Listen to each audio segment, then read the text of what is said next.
this is a little trick that I like to use with my students that's using an old-fashioned fan to help you with some 2-point perspective lines.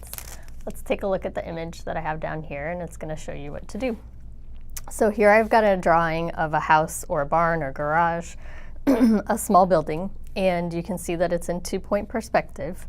I've got my corner here, it's moving over, the planes are converging over here to one vanishing point. And then from this edge, they're converging all the way over here to a vanishing point that goes off even a second piece of paper. And one of the things that I find that students have a really difficult time figuring out is if I were to do these windows or doors, or even if I wanted to do siding, how would I get these angles to work with my vanishing point?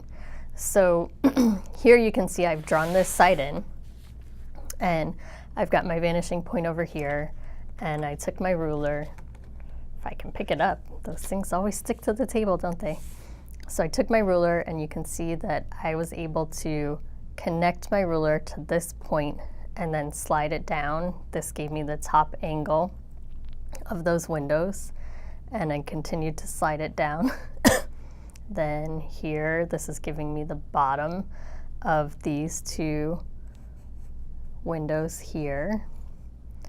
And then I continued to slide it down in order to get the bottom of the door.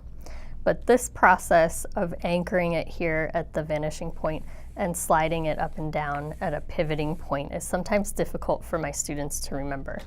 And so what happens is that oftentimes I see people, let's look at this other side, I'll see people come out here to their imaginary vanishing point, and instead of using this top line and this bottom line as your bracket lines, I'll see people put in an angle for the top of these doors that would be something like this.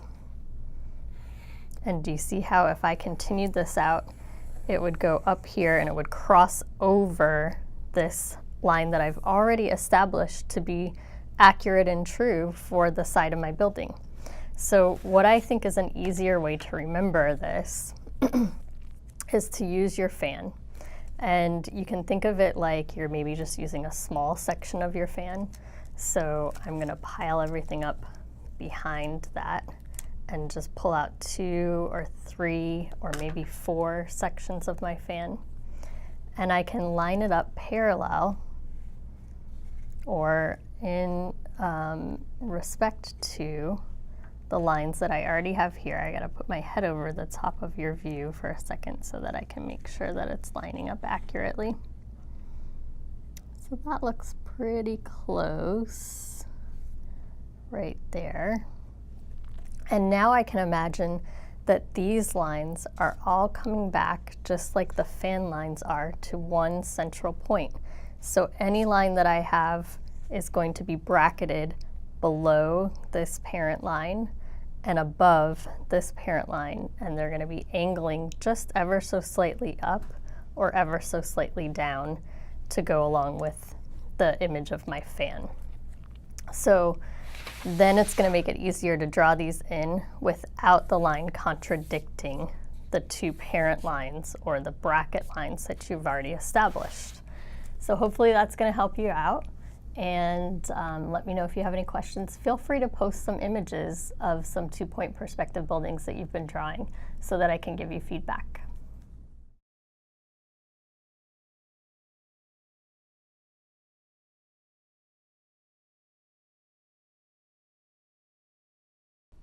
Thank you all so much for watching. More videos are coming soon, so if you wish to subscribe to my channel, go ahead and do that. And also you can check out my website, lzmstudio.com.